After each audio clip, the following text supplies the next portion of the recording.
반갑습니다. 먼저 하나님의 말씀 마태복음 5장 5절의 말씀을 봉독하겠습니다. 온유한 자는 복이 있나니 그들이 땅을 기업으로 받을 것이며.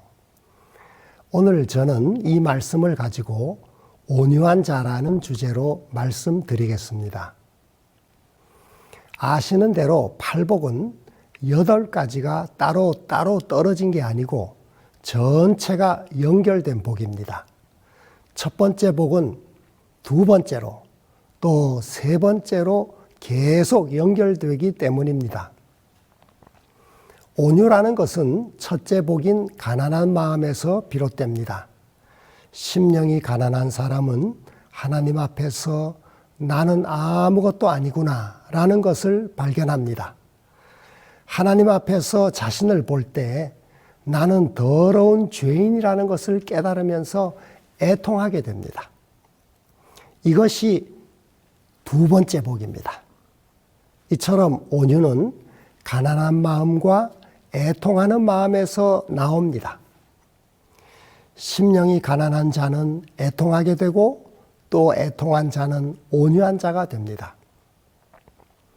그렇게 마음이 겸손하고 낮아지면서 하나님만 바라보고 통회할 때 온유의 성품이 만들어지는 것입니다.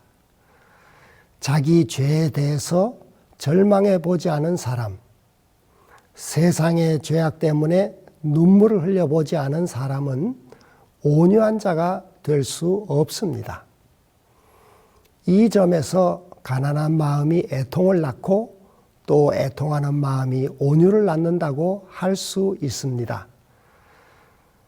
그런데 일반적으로 온유에 대해서는 오해가 있습니다. 왜냐하면 온유의 의미를 사전에서 찾으면 사람의 표정이나 성질이 온화하고 부드러움이라고 나오기 때문에 사람들은 온유를 천성이 부드럽고 소심한 성격을 가리키는 것으로 생각하는 경향이 있습니다. 다시 말해 심성이 좋아서 남에게 싫은 말 한마디 못하는 사람, 무기력하고 우유부단해서 무슨 일을 맡겨도 안심이 안 되는 사람, 지나칠 정도로 비굴하게 굽실거리는 사람을 온유한 사람이라고 생각합니다. 그러나 예수님이 말씀하시는 온유는 그런 뜻이 아닙니다. 왜냐하면 팔복은 모두 타고난 성격을 말하는 것이 아니라 성령을 통해 거듭난 성품을 말하기 때문입니다. 갈라디아서 5장 23절에는 온유를 성령의 열매라고 말합니다. 오늘 본문의 온유는 헬라어로 프라우스인데 이 말은 통제된 인격, 훈련된 인격, 균형진 인격을 가리킵니다.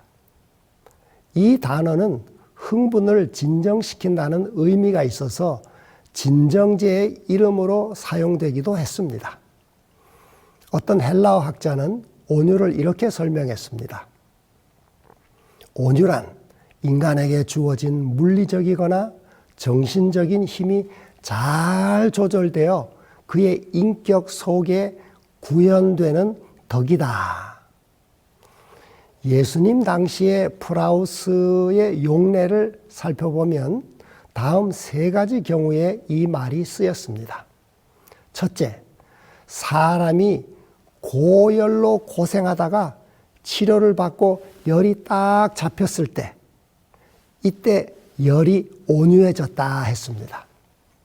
둘째로, 돌풍으로 큰 피해를 보다가 어느 순간 바람이 잦아졌을 때, 이때 돌풍이 온유해졌다 했습니다.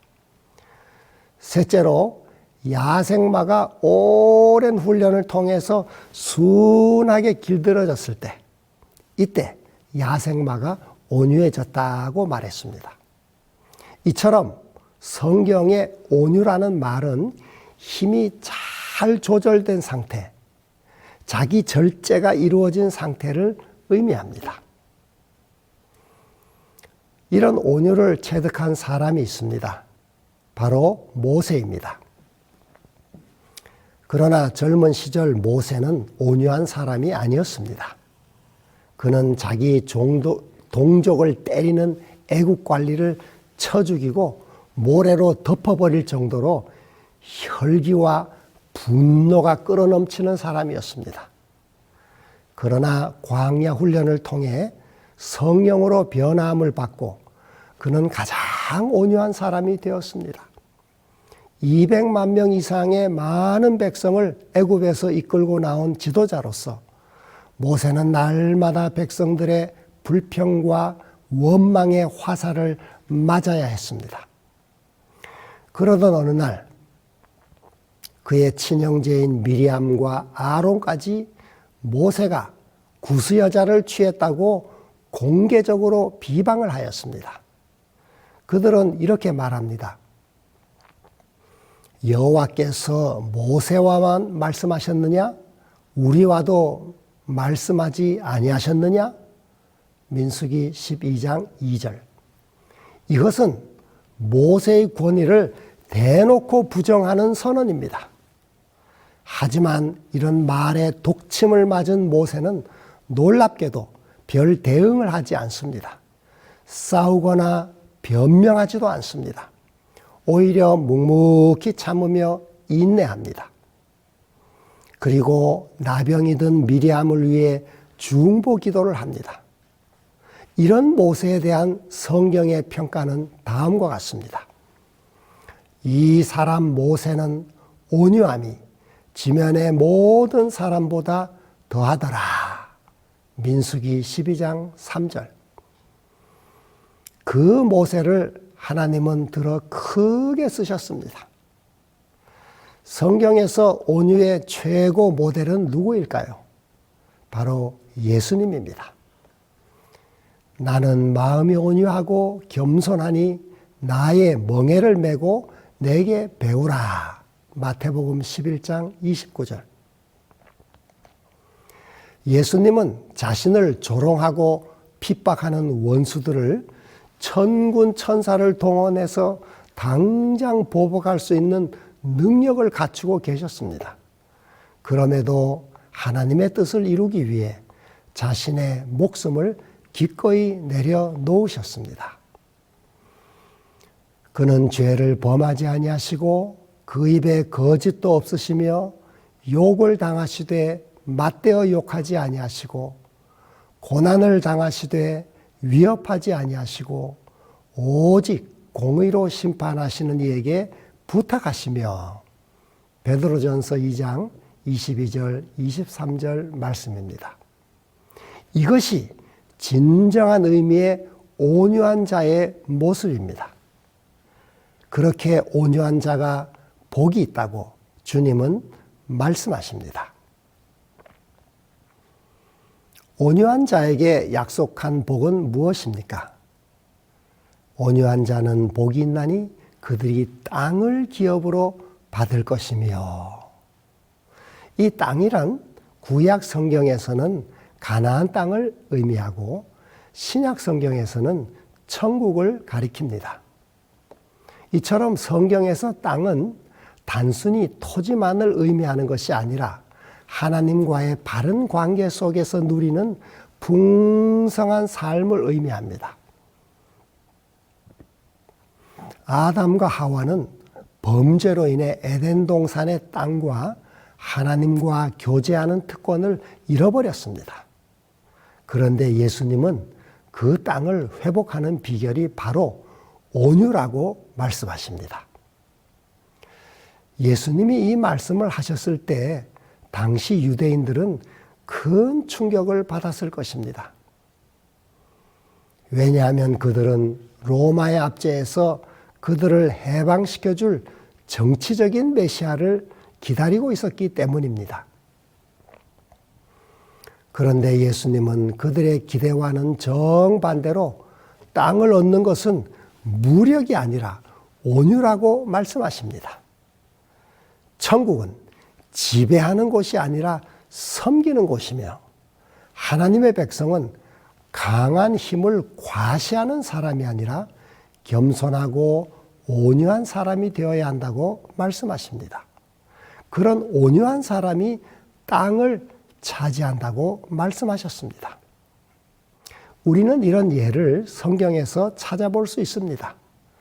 아브라함이 조카 롯과 재산 분쟁이 생겼을 때 그는 조카에게 먼저 선택권을 줍니다. 롯이 자기의 것을 먼저 챙기고 기름진 땅을 다 차지했지만 아브라함은 거기에 대해 아무런 불평이나 불만을 나타내지 않습니다.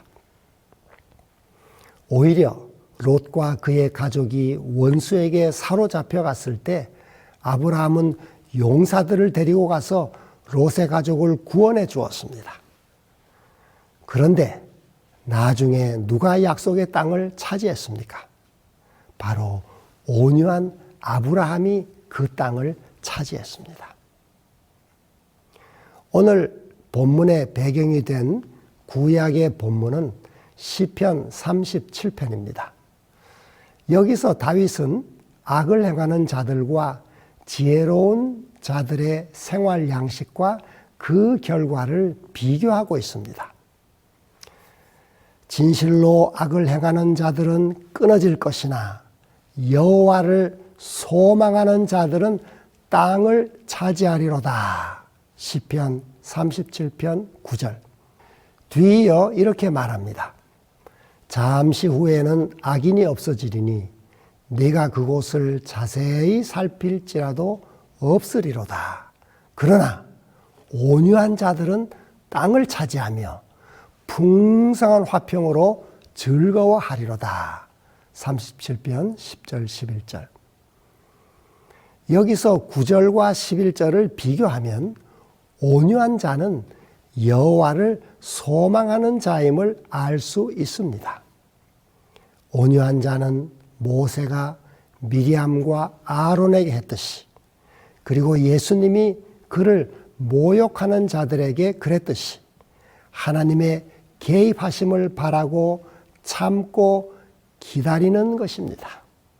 결국 그런 사람들이 땅을 차지하게 된다고 하나님은 말씀하십니다. 온유라는 히브리어 아나는 힘이 없어서 대항하지 못하고 하나님의 개입과 구원을 기다린다는 뜻이 아니라 어떤 모양으로든지 대항할 수 있지만 하나님의 해결하심을 기다리며 고통을 참고 견딘다는 의미가 있습니다.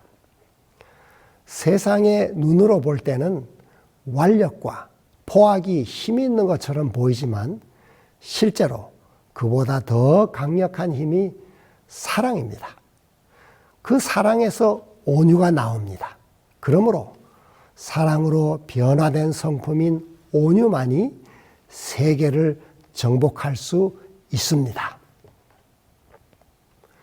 역사를 보면 알렉산더와 나폴레옹 같은 힘있는 장군들은 다 사라졌지만 온유하신 예수 그리스도는 지금도 온 세상을 다스리며 또 통치하고 계십니다.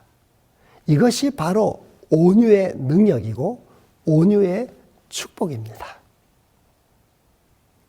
그러면 우리가 어떻게 온유한 사람이 될 수 있을까요?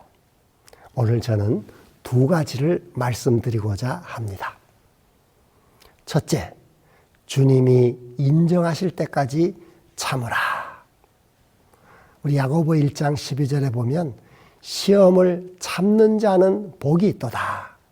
이것에 옳다 인정하심을 받은 후에 주께서 자기를 사랑하는 자들에게 약속하신 생명의 면류관을 얻을 것임이니라. 사랑하는 여러분, 시험이 없는 신앙생활은 없습니다. 마귀가 던지는 시험은 하나님의 자녀들만이 겪는 특별한 경험입니다. 우리는 시험을 당할 때 참아야 하는데 언제까지 참아야 할까요? 오늘 야고보는 주님이 인정하실 때까지 참으라고 권면합니다. 저는 아침마다 인생의 지혜서인 잠언을 한 장씩 읽는데 여기에는 오래 참으라는 권면이 많이 나옵니다. 제가 몇 구절만 보겠습니다. 미련한 자는 당장 분노를 나타내겠니와 슬기로운 자는 수욕을 참느니라. 잠언 12장 16절. 노하기를 더디하는 자는 크게 명철하여도 마음이 조급한 자는 어리석음을 나타내느니라. 잠언 14장 29절. 노하기를 더디하는 자는 용사보다 낫고 자기의 마음을 다스리는 자는 성을 빼앗는 자보다 나으니라. 잠언 16장 32절. 노하기를 더디하는 것이 사람의 슬기요 허물을 용서하는 것이 자기의 영광이니라. 잠언 19장 11절. 오래 참으면 관원도 설득할 수 있나니 부드러운 혀는 뼈를 꺾느니라. 잠언 25장 15절. 어리석은 자는 자기의 노를 다 드러내어도 지혜로운 자는 그것을 억제하느니라. 잠언 29장 11절. 이처럼 분노는 온유의 적입니다. 다른 사람에게 화를 내고 싶을 때 주님이 인정하실 때까지 참고 기다려 보십시오. 그러면 하나님이 해결해 주십니다. 지금 내 주변에 혹시 화날 일이 많이 있을지도 모르겠습니다. 하지만 오늘 하루만이라도 화내는 일을 포기한다고 선언해 보십시오. 그때 온유가 우리 안에 승리를 가져옵니다. 시험을 당할 때, 억울한 일을 당해 화가 치밀어 오를 때 주님을 의지하고 오래 참으면 온유의 열매가 삶에 맺히게 될 것입니다. 증언도 이렇게 말씀합니다. 원수진 자에게 복수하기 위해 고민하는 것보다는 무고를 견디는 쪽이 훨씬 낫다. 산상보훈 17페이지. 우리는 다른 사람의 허물과 불완전함을 보지 않을 수 없을지라도 서로 사랑하고 존경해야 한다.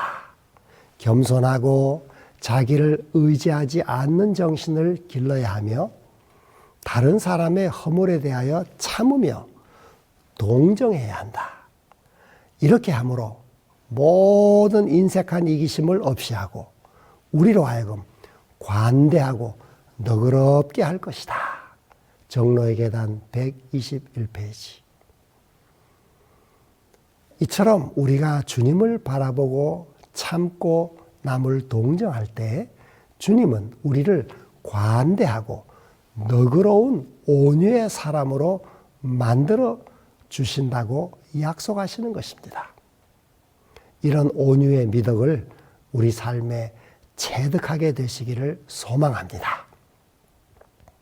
둘째로, 자기를 부인하고 남을 축복하라는 것입니다.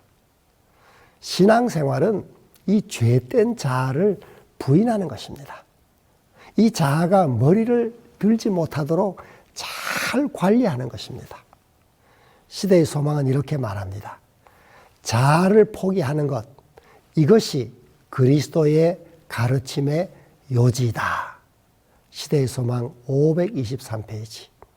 이 자기를 부인한다는 것은 자신을 비우는 것입니다. 예수님은 그런 모본을 우리에게 주셨습니다. 산상보훈은 이렇게 말씀합니다. 예수께서는 자신을 비우셨다. 그래서 그분이 하시는 일에는 어디에도 자아가 나타나지 않았다. 산상보훈 14페이지. 사람의 죄된 본성은 언제나 자기를 과시하고 남을 지배하고자 하는 욕망이 있습니다. 그래서 산상보훈에는 이런 자아를 물리치고 이것이 더는 영혼의 중심을 차지하지 못하게 해야 한다고 말씀합니다. 계속해서 보겠습니다. 우리의 평화를 깨뜨리는 것은 자신에 대한 사랑입니다. 자아가 살아있는 동안에는 언제나 그것이 굴욕과 모욕을 당하지 않게 하도록 방어 태세를 취하게 됩니다. 그러나 우리가 죽고 우리의 생애가 그리스도로 더불어 하나님 안에 감추어질 때에는 무시나 경멸을 조금도 괴념치 않게 될 것입니다. 비난에 대하여 규모거리가 되고 조소와 모욕에 대하여 소경이 될 것입니다. 산상보훈 16페이지. 예수님은 우리에게 다음과 같이 명하십니다. 나는 마음이 온유하고 겸손하니 나의 멍에를 메고 내게 배우라. 마태복음 11장 29절. 아무든지 나를 따라오려거든 자기를 부인하라. 마태복음 16장 24절. 이 명령을 받은 우리는 날마다 이 죄된 자아를 물리치고 그 자아에 대해 죽고 예수님의 발 아래 앉아 남을 축복하는 법을 배워야 합니다. 바울은 말합니다. 너희를 핍박하는 자를 축복하라. 축복하고 저주하지 말라. 로마서 12장 14절. 예수님도 말씀하십니다.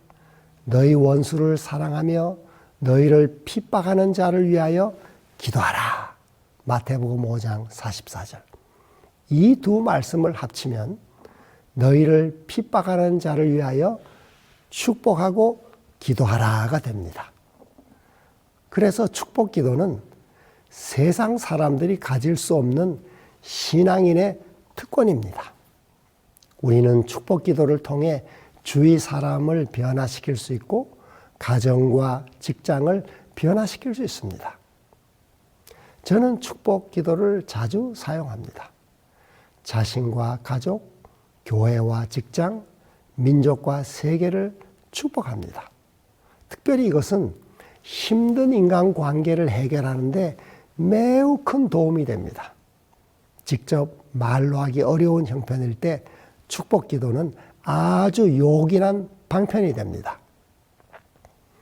이렇게 자기를 부인하고 남을 축복하다 보면 우리의 품성은 예수님의 온유를 닮아가게 됩니다. 온유는 모든 인간관계의 최상의 도구입니다. 성령의 은혜를 힘입어 온유의 열매가 우리 삶에 풍성히 맺히기를 소망합니다. 우리의 가정에, 직장에, 교회에 온유의 미덕이 넘쳐나기를 기도합니다.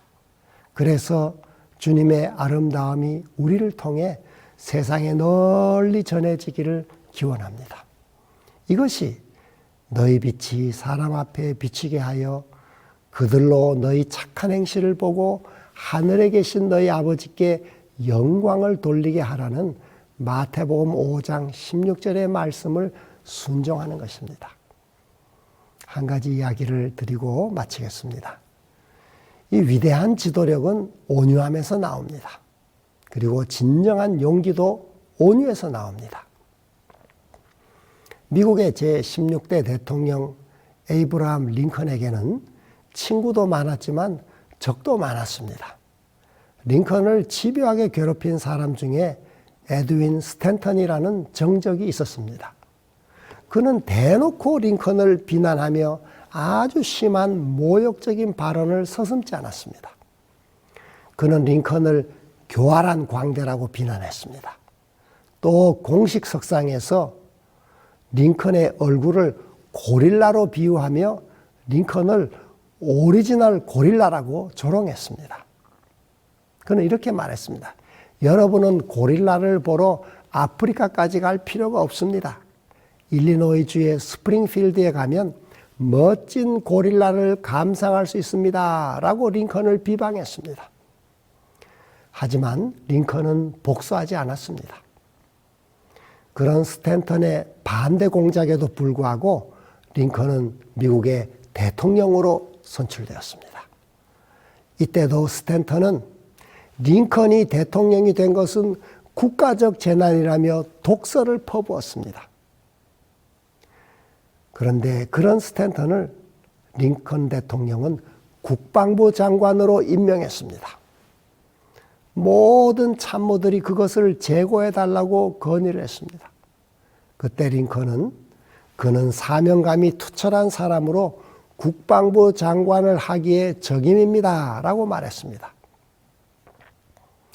그러자 참모들이 그래도 스탠턴은 당신의 정적이 아닙니까? 원수를 없애버려야죠. 이런 참모들의 제안에 링컨은 빙그레 웃으며 말했습니다. 저도 그렇게 생각합니다. 원수는 마음속에서 없애버려야죠.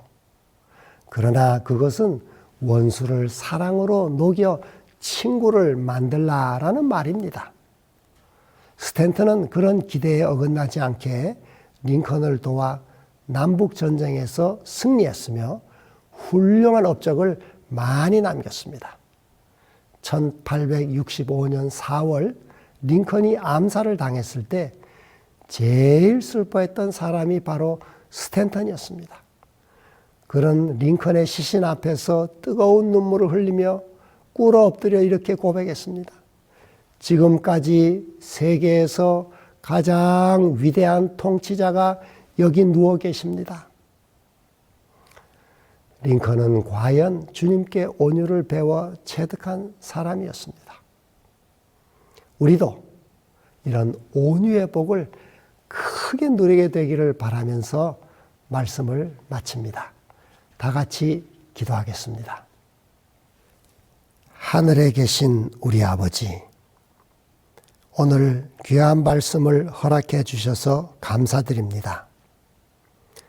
날마다 온유의 모델이신 주님을 바라보고 닮아가게 해 주옵소서.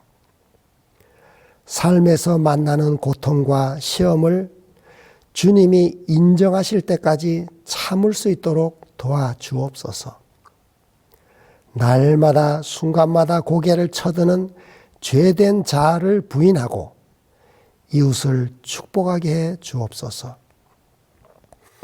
그래서 우리 가정, 교회, 직장에 온유의 복이 퍼져나가게 해 주옵소서.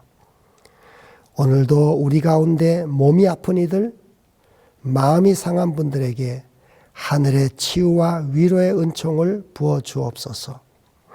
우리의 가정과 교회를 복주시고 우리나라를 지켜 주옵소서.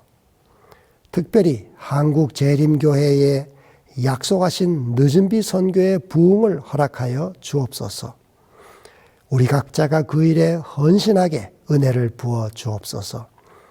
다가오는 한 주의 삶도 주님의 은혜로 선히 인도해 주시기를 비오며 예수님의 이름으로 기도하옵나이다. 아멘.